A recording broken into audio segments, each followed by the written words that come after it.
ስነ ስርዓትሽ ነሽ። እጅሽን እንዲህ እንዳሰነዝሪ ሌላ ምን ነው የሚመለስ መሰለሽ ወደ እኔ ፓብሊኩና እናያለን። ምንድን ነው የምታፈቅራት ሴት እኮ ሀብል ነው እንጂ ያወለከው እሷን አይደለም ያወለካት። ኦማይ ጋሽ ዴብ ተበላሸ ማለት አሁን ነው። እውነት ለመናገር እኔ ሃይማኖተኛ ይመስለኝ ነበረ፣ ግልጹን ስነግራችሁ ማለት ነው ቤተሰብ እና ሰሞኑ ወደ ልጁ እንዲመለስ ፈልጋለሁ፣ ወደ ሩታ እንዲመለስ ፈልጋለሁ፣ ወንድሜ ነው ትዳሩ እንዲፈርስ አልፈልግም ሲል ነበረ። ዛሬ እንግዲህ እሱም መጣና በተራ ሰዎች ንግግር፣ በተራ ሰዎች ኮሜንት፣ በተራ ሰዎች ዶላር በሚሸቅሉ ተራ ሰዎች እንግዲህ ተነሳስቶ ምን አለ፣ ይህንን ሀብል አውልቀው፣ ይህንን ሀብል ስታወልቀው ያስታውቃል ጤንነትህ፣ አሁን ጤነኛ አይደለህም ብሎ ገባበት። እንደው ዴብ ትልቅ ሰው ነው እውነት ለመናገር። እኔ በጣም ጨዋ ልጅ ነው ሃይማኖተኛ ነው ብዬ ነበረ የወሰድኩኝ ሰሞኑ ማለት ነው። እና ዛሬ ተበላሸ ጋይስ፣ ተበላሸ። እንደው ትልቅ ሰው ሲበላሽ እኮ ያቅራል፣ እውነት ይቅራል ማለት ነው። እንደው ጨጓራ የሆነ ይቅራል፣ ያስጠላል። ስለዚህ ዴብ ወደ ራስ ተመለስ፣ አትበላሽ ማለት ነው። እንግዲህ ወይዘሪት ሄርሜላም ወደ እኔ ይመለሳል ብለሽ ፈርተሽ ነው አለቻት ለሩታ። ያማረሽ ይቀራል አለቻት ማለት ነው እኮ። የማን ባል ማን ይወስዳል፣ የማን ባል ደግሞ ማን ይዘርፋል ማለት ነው። አዎ ይሄ ነው ያለው ነገር። እንግዲህ አብርሃምን ይዘውት ሄደዋል። ነገ ምን እንደሚመጣ እናያለን ማለት ነው። እውነት ለመናገር አብርሃምና ሩታ ምን እየተካሄደ እንደሆነ ያው እናውቃለን ሁላችንም። ግን አብርሃም ዛሬ ሄዶ ከዛ ምንድነው እናንተ ይሄ ምንድነው አምጡልኝ፣ ይሄ እንትኑን ማለት ነው ሀብሉ አውጥተው ከዛ በኋላ ይኸው ጤነኛ ነኝ ለካ እንደዚህ ተደርጎብኝ ነበረ እንዲል አልፈልግም። እኔ የማልፈልገው ለምን እንደሆነ ታውቃላችሁ? የልጁ እናቱ ናት። እስቀጥል ደግሞ ሚስቱም ናት። አቅፏት የሚያድር አቅፏት የሚተኛ የልጁን እናት የሆነችን ሴት ሚስቱን እንዲያከብራት እንጂ ሚዲያ ላይ መተት አድርጋብኛለች ብሎ እንዲሰይማት አልፈልግም። ግልጹ ስነግራችሁ ማለት ነው። ሰላም ቤተሰብ እንዴት ናችሁልኝ? ደህና ናችሁ? ላይክ ሼር ሰብስክራይብ እያደረጋችሁ ለማንኛውም ውድ ቤተሰቦች ለኛው ሄርሜላ እንግዲህ እያማረሽ ይቀራል ተብለሻል። እየጎመጀህ ትቀራታለህ እንጂ የምትል ዘፋኝ ነበረች ከዚህ በፊት። እየጎመጀሽ እናንተ እንዳው በሞቴ ድረሱልኝ። ከሆስፒታል መቼ ወጣች ሄርሜላ? ትላንትና ነው ወጣችሁ። እሺ ራሷን ስታ ጽንሱን ወርደዋል፣ ሞቷል፣ የለም። ከዛ በኋላ እዚህ ጋር እንዴት መጣች ዛሬ ውጥርጥር ብላ ማለት ነው። አንዲት ሴት የወረዳትን ሴት ማለት ነው ጋይስ፣ የወረዳትን ሴት 3 ቀን 4 ቀን ደም ፍሰት ይኖራታል ይባላል። እኔ ዩቱብ በደንብ ነው የምከታተለው እንደዚህ አይነት ነገር ማለቴ እንደዚህ ብቻ በብዙ ነገር ስለ ትዳር ይሁን ስለምንም እከታተላለሁ። ምን አገባችሁ? አዎ እዚህ ጋር ነው የምትውሉ ልትሉ ትችላላችሁ። ስለ ጤንነቴ ስለምኔ ስለ ወደ ኋላ ህይወቴ በደንብ ማወቅ እፈልጋለሁ።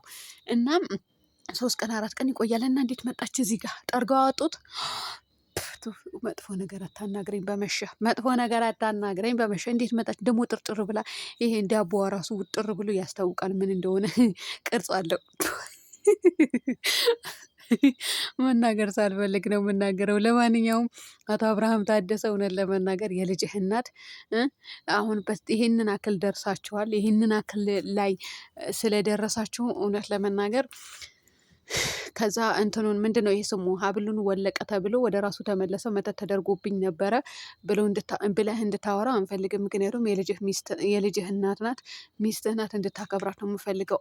አንድ ወንድ ልጅ ሚስቱን አክብሮ ሲኖር ነው የሚያምርበት። ሲቀጥል ደግሞ ልጅህን አሳድግ። ሀብሉን ወለቀ አልወለቀም የሚፈጠር ነገር የለም ጋይስ። ሚዲያ ላይ እኛን መሸወድ እንደሆነ እየቀጠሉበት ነው። ስለዚህ ሌላ የሚከሰት ነገር የሚፈጠር ነገር ስለሌለ ወለቀም አልወለቀም ልጅህን በሰላም አሳድግ። ልጅህን ድገምበት፣ አለቀ። ወይ እህት ወንድም ማምጣለት፣ ሌላ ነገር የለውም። ምክንያቱም ያለህን አማራጭ እሱ ስለሆነ ማለት ነው። እና ሄርሜላ እንግዲህ ከዚህ በኋላ ስነ ስርዓትሽን ያዢ። እንደው ስርዓት መቻላትና ስርዓት ቢኖራት እኔ ማለት ነው ቤተሰብ ይቅርታ አድርጎልኝና ማለት ነው የፈለገው ወንድ እንኳን አጥቼ ቆሜ ብቀር ማለት ነው ቆሜ እንኳን ብቀር እንደ እንጨት ብደርቅ እንኳን ማለት ነው እንትን ባለ ትዳር ወንድ ሆኖ ከዛ በኋላ አፍቅሬው ከዛ በኋላ ቤቱ ድረስ ሄጄ ሚስቱን እያለች ሚስቱ ጋር ሆኖ ሄጄ እንትን አይደለም ነበረ። የምር አይደለም ራሴን አላዋርድም ነበረ። ለምን ቆሜ እንደ እንጨት አልደርቅም አልኳችሁ እኮ።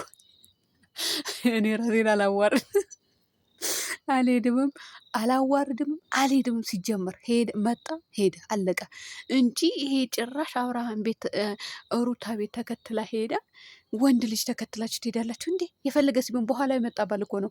የመጀመሪያ ባላችሁ ከሆነ ችግር የለውም ተከትላችሁን ብትሄዱ ባላችሁ ለመመለስ ማለት ነው። ልጅ አለ ያለ የወለዳችሁ ልጅ አለ።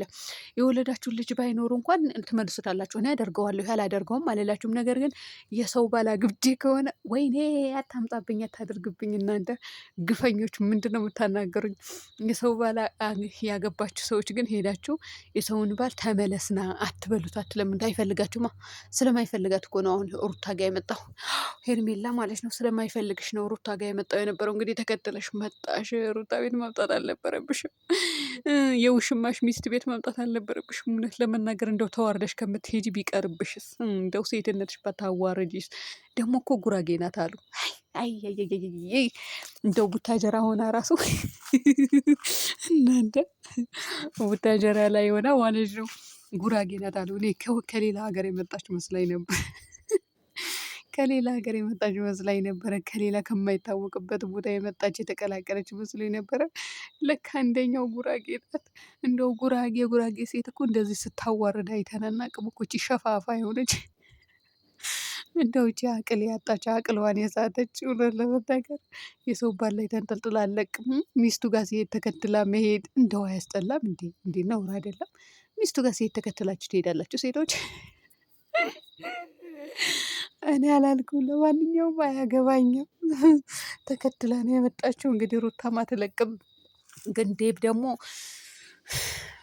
ምንድን ነው ሀብሉን የሚስቴ ስጦታ ነው ከምታፈቅረኝ ሴት ከማፈቅራት ሴት ነው የተሰጠኝ አላወልቅም እያለ ነበር። እና የምታፈቅራትን ሴት ከሰጠችው ምንድን ነው ሀብል ነው የምታወጣው እንጂ እሷን አይደለም አውልቀህ ምጥላት ይላል ማለት ነው።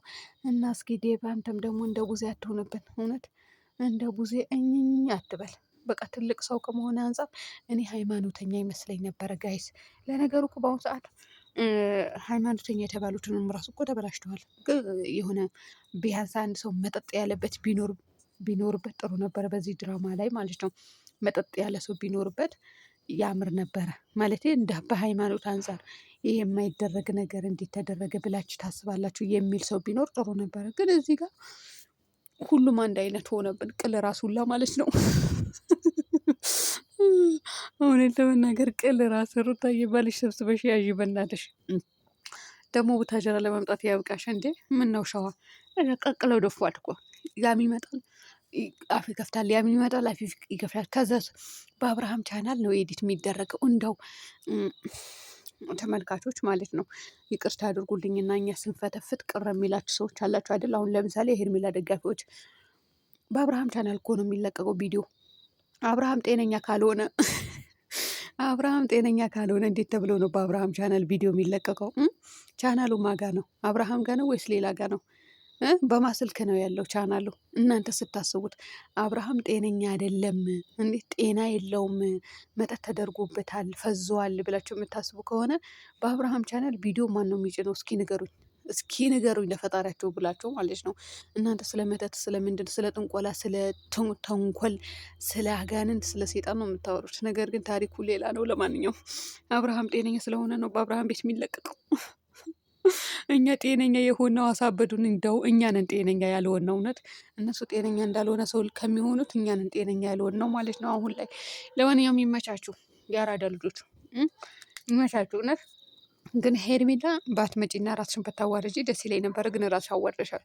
ያው ባትመጪ ይሻል ነበረ፣ ሴትም ከመሆንሽ አንጻር ማለት ነው። እንደው እኛ ሴቶች አፈርን እኮ ጋይስ፣ አፈርን። ጉራጌነት ስባል ደግሞ አፈርኩ።